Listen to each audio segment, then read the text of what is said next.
Hey, welcome everybody. It is Wednesday. It is 4 o'clock Pacific, and that means it's time for Starfinder Wednesday. Today, we've got a good one. I don't know if you've heard the news, but there was a little announcement that came out, kind of actually teased a week ago, right here on this very show. I think it was the very first time we actually had brand new, like spoiled information come out on the Twitch stream, which means they're kind of liking our streams a little bit more. So we got them on the ropes, folks. We're going to make this thing a thing.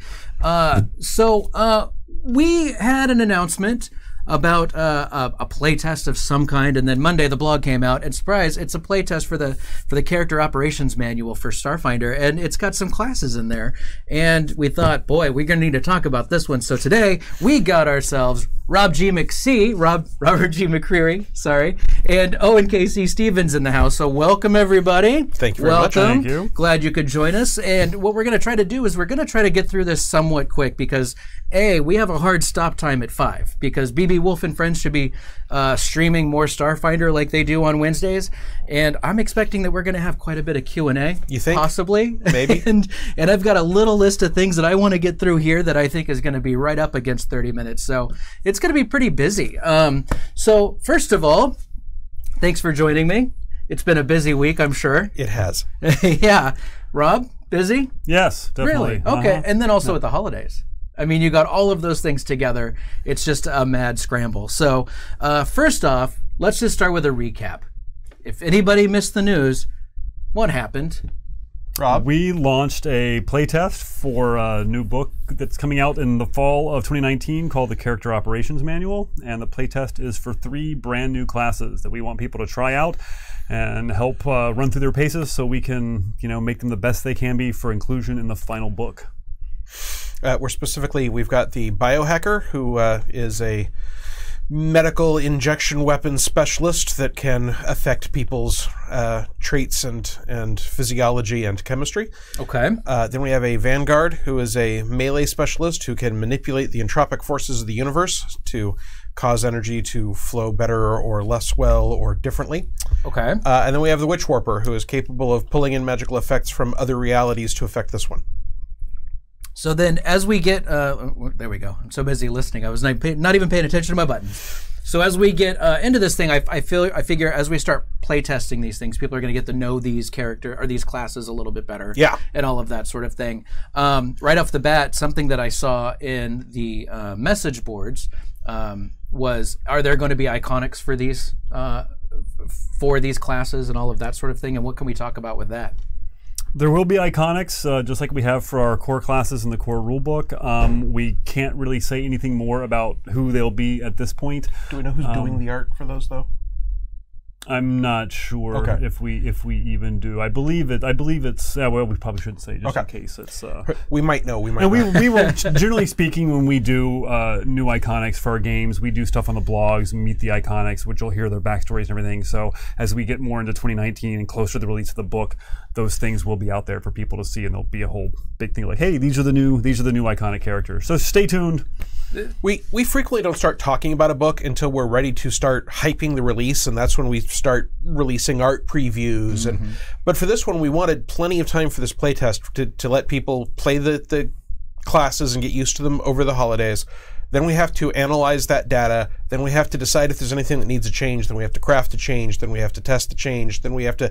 So we are way ahead of when we would normally be spending this much attention talking about these books. We haven't even done a solicitation for it yet, have we? No. Yeah. Yet. So we're just way in advance. And as a result, there's a lot of things that people might like to know that we're just not at the point where we're talking about those things yet. Okay, so then when you talk about the solicitation part of it, that basically is kind of like the push that we give to buyers and distributors and things like that to let them know. So we'll know exactly what the title is and what is the price point going to be and how many pages it's going to be, and we're just not at the place where those are things that we're talking about yet. What we're focusing now are these classes, which we want to have the best version of these, and so we have to be very early in the process to make sure that we've got time to make all the changes the playtest may call for. Okay, sounds good. So then let me ask you this. Why a playtest? Why are we doing a playtest for this? And by we, I mean you. Why are you and your teams doing the playtest? I get to sit back and talk about it. adding a new character class to an existing game system is one of the most difficult pieces of game design that you can engage in. And there are things that if it turns out they don't work well, you can, if you have to, as a last result, say, hey, this feat, it turns out maybe doesn't work that well.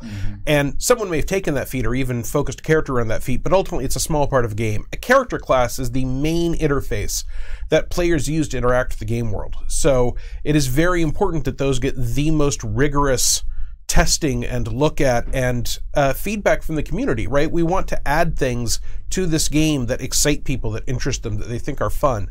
And we tried very hard when we were working on the Starfinder classes to come up with some broad science fantasy tropes that we were backing. And so this is the very first time we've added something as big as a class to Starfinder.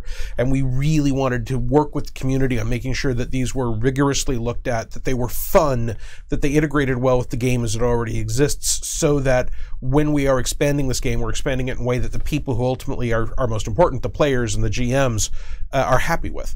Right. That makes sense. And speaking of, I want to backtrack just a little bit.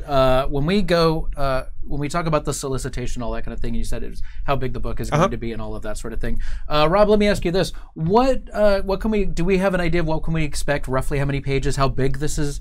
How big of a book the Character Operations Manual is going to be? Yeah, it's going to be we haven't officially announced it yet, so all the super specifics aren't there. But it's going to be close in size to our other hardbacks besides the core rulebook that we've been putting out.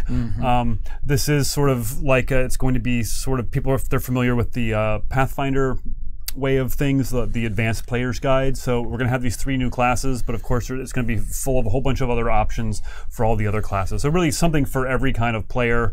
There will be spells and feats and new equipment and new themes and archetypes and pretty much anything that you can add to your character. We're probably going to try to get that in this book besides these 3 classes. And just a little bit of that is already showing in the playtest, in that we added shields, physical slabs of metal that you carry around to protect you, which Starfinder's not had before, but there are interactions between the Vanguard class and the shields. So we have a draft of what shields will look like as part of the playtest.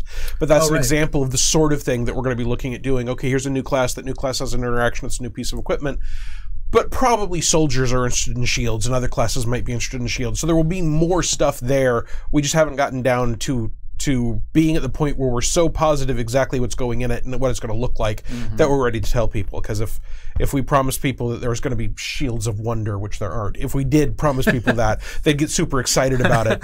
And of course now, after this, Rob's going to look at me and say, why are there no shields of wonder? I thought they were going to... But anyway, point is, we have some idea what's going in, but without those final details, what we really want to focus on is the things that we know are going, these 3 classes, and getting them to the best state we can have them in.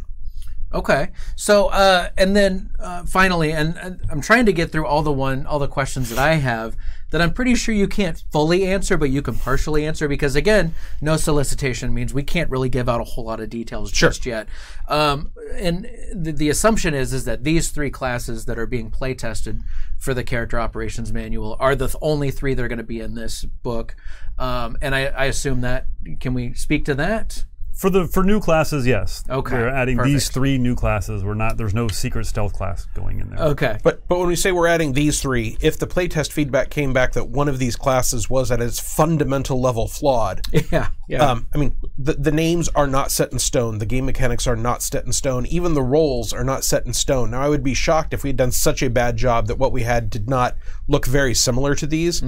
But we are prepared for that eventuality. If that's what we got, we could have 3 very, very different classes, even if they were these 3 classes. Right. Okay, good. So names aren't set in stone. There's still room to have that Dan Servo class that everybody's been asking for. Absolutely. Yeah. So let me ask you this. Because it's a playtest, feedback, important. It's always important. That's the whole reason you do it.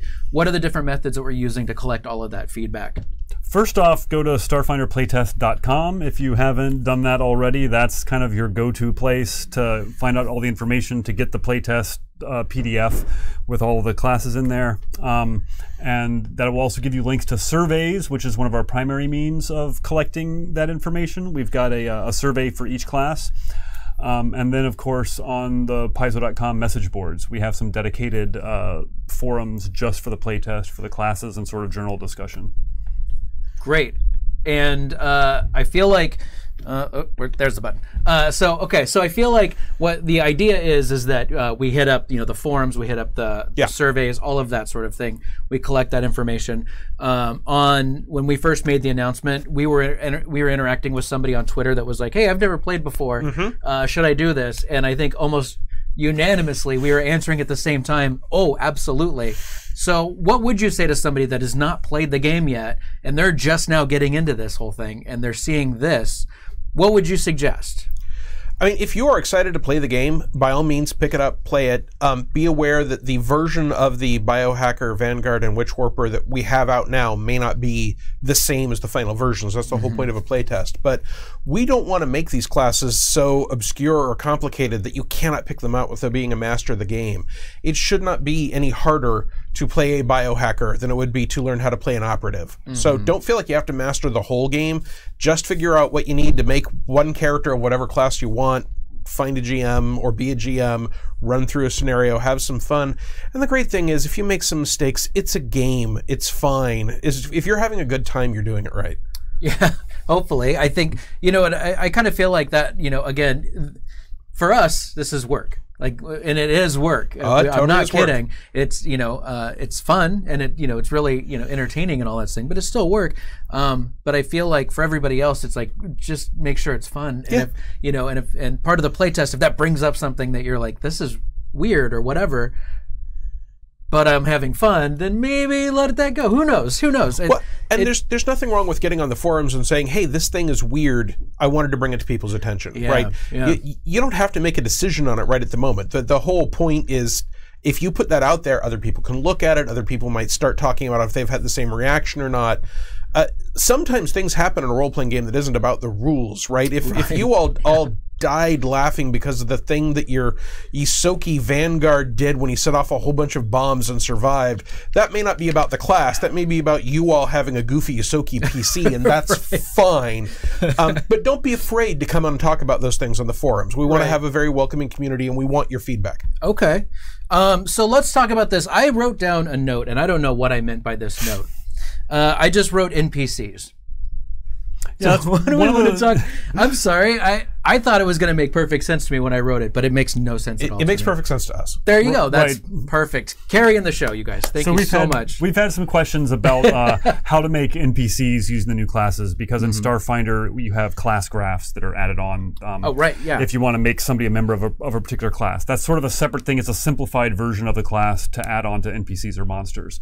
We didn't create class graphs for these new classes because these classes are not in their final forms, but the primary thing to do if you're a GM and you want to make NPCs for the playtest, make your NPC or monster as usual, and then just give those class abilities as if you were building a regular player character. Right. You will likely end up with some things that will never come up in play, like some of the skills, that kind of stuff doesn't really work with NPCs and monsters that much, but it'll still give you an idea of how that class functions as an NPC. The final version, again, might be different, but it's really not, there's not some kind of special, you don't need necessarily, I guess, an NPC class graph to use these as NPCs. Just kind of give them these class features and run them against player characters. Yeah, I mean, you can grab look at the Solarian class graph, and instead of when it says to give them a Solarian ability, give them a Vanguard ability of the same level. You can grab a Technomancer class graph, and instead of a Technomancer spell, give it Witchwarper spells. So it's got it. If GMs want to use these abilities in their games, that is still useful feedback for us. We just wanted to focus on one version of these rules so that we're not trying to adjust multiple variables at the same time. Fair, and that makes a lot of sense. And after you answered my unknown question, now I know exactly what I was trying to get at with that, so thank you. Let's talk about this. We're now with the Character Operations Manual, are we calling it like the COM? Or we are, in fact, usually or the Ops Manual. The Ops Manual, that's cool. Which What's the preferred nomenclature here? We started calling it the Ops Manual, and then we started calling it COM, so I don't know how it's going to shake out. All right. And we say APG, right, usually when we're talking about the Advanced Player's Guide, so I suspect it'll be the COM. But I kind of like Ops Manual, too. I think they're both good. I hope they don't start fighting about this on the message boards. No, that would be terrible. Okay, so let's. So now, will this be something that we can see being like a series or anything like that, or are we thinking that this is going to be a one and done type publication? That the com is there, that's what it is, and then there's going to be other stuff coming along. I would say it's probably not a series, but that doesn't mean we won't do things like it. I mean, the best thing to be is to look at first edition Pathfinder, and you had one advanced player's guide, but later on you had Ultimate Combat, Ultimate Magic, Advanced Class Guide. I'm not saying we'll do those, but we will likely do books similar that will provide new class options as well as other options. But I don't think we're going to do like Character Operations Manual 2. But we might. Who knows? Yeah. The future is cloudy. One of the things about our publishing schedule with Starfinder is that if we know what we're doing for the next few products in the hardback line, just a few products gets us most of a year or a year worth of releases, which means we can frequently look at how have people responded to the things we've done and try to make sure that within a 2-year time frame, right, we're looking at, oh, Alien Archive was super popular, so we should clearly do an Alien Archive 2. Alien Archive 2 is being really well received. We should clearly do an Alien Archive 3. Yeah. Some of that is sort of looking at the blueprint that Pathfinder laid down. We've got a lot of Starfinder players who aren't Pathfinder players, a lot of people who came to us directly or from other game systems. That's great and we love them. But we also have a roadmap that has worked. So we're always looking at that. But we also don't want Starfinder to not be its own thing, right? The part of the whole point of these classes is that they are not the Star Oracle, the Star Inquisitor, and the Star Gunslinger, right? We're building a different set of classes for a different game with a different setting, same cosmology, same background, but a very different setup and assumed series of games. So we will always be looking at what are people receiving well, what are people asking for, what works well within the game system, and we've got things that Pathfinder didn't have, like Starship rules, for example, that we will want to work with those things as part of the overall release strategy. So we may well do more books that have things like this. Like Rob, I wouldn't expect a Com 2, but I mean, who knows? If people all go crazy for it and clamor for Com 2, we're taking feedback on these things. If you tell us what you will give us money for, we will do our best to make that thing, and then we can have an exchange thing for money. That's... Yeah, believe it or not, we're not in the business of trying to not willfully give you what you really want. Yeah, like if you're willing to give us money for it, we want to hear that. Sure. That's information that's useful to us. So let's talk about this really quick. So there's 3 classes in this playtest that are coming out. We talked about them briefly a little bit. Do you have favorites? What's your favorite? Well, that's hard to say. He loves all of his children. I do. I can go down to 2 out of the 3, which is I really like the Vanguard and the Witch Warper for very different reasons, but they're both interesting and have new things and have lots of really cool flavor. Not that the Biohacker doesn't, but those just speak to me more. Those 2. One of the things our publisher Eric Mona looked at these before we were ready for this. One of the things he said that was really important to me was he said these feel like they are coming from very different design spaces with very different design philosophies than a lot of things we've done, and I think that's good for Starfinder. It's good when your publisher thinks what you're doing is good. That's helpful. That's a benefit. That said, the class that to me is the most different, the class that is trying the thing least like what not only have we ever done before, but I have a lot of experience with a lot of D20 class design. I don't think I've ever done anything quite like the Vanguard or even seen anyone do something quite like the Vanguard for a class level D20 system. So that is the one that I'm the most excited about because I feel like it's the one that treads the most new ground. And therefore it's the one that of course I'm the most worried about because I have the least existing framework to know, well, this always works when we do things this way. Right. So that's one of the reasons why I will happily say it's my favorite, but I also encourage people to kick its tires a little harder. Besides which, kicking its tires helps the Vanguard. At the same time, even though it's really new with what we're doing there, the concept of it is there's aspects of it that you can see in science fiction and science fantasy too. So it's not a completely new concept. It's a new sort of game piece, but it's all like, oh, I've seen an anime with something like that, or read a book or seen a movie or something. So that's another thing we want. We want to have sort of tropes or iconic characters or types that people can latch onto when they're playing these classes. So it's not like, well, what exactly is this? Great. So then let me ask you this. We've already put up there. You want to go to that website right there, just in case, if you want to get more information about the playtest. And we encourage you to do that because it helps us a lot. Yeah. Once they get the information on the different classes and all of that sort of thing, what can they play? Are there specific module? Are there specific adventure paths? Are there specific organized play, or what? So organized play has a specific set of rules, which you can also find on our website, about making characters to run the playtest classes in organized play and adventures. And as I understand it, there are specific tiers that you can do that with. We don't have a specific adventure to playtest these classes, unlike, say, the Pathfinder playtest. This is more like the old Pathfinder class playtest. We're saying, here's this thing, kick its tires every way you can think to. Do with these classes what you do in your games. Right. If we release these with a specific adventure, and that adventure isn't the kind of thing that you normally do, you might get skewed data. Now, when you're trying to do a whole new game system like they are for 2nd edition Pathfinder, it's really useful to have this common framework so that we can say everyone that went through here should have used roughly this many spells of this level, and then we can ask people what they did that. For this, we are really much more interested in when you use this the way you want to use Starfinder classes. And we don't know what that is. So you have to be the one to figure out, do you want to do a homebrew? Do you want to do an adventure? Do you want to pick up an organized play adventure but just run it for your home group and make everyone multi-class Skittermanders, right? Whatever it is that you all want to do with them, we want to see what feedback that generates from you. And that's one of the reasons why the surveys, which you can again get from that link on Paizo.com, the surveys have some open-ended questions that are things like, what would you change about this class if you wanted to? How did this class operate for you in this area? How satisfied were you with how this class feature impacted the game, right? I don't necessarily want to say, how much damage did you do with this class feature? Because if you found some other way to use that class feature that I haven't even thought of, that you thought was great, I want to know that. Right. If everyone hates it, I want to know that too. Yeah, exactly. Good or bad. Yeah, we want to good know. or bad, absolutely. I like that. It's also, if you don't have like an adventure to do, although, like I said, the Starfinder Society scenarios, Starfinder Adventure Path, you can always do that.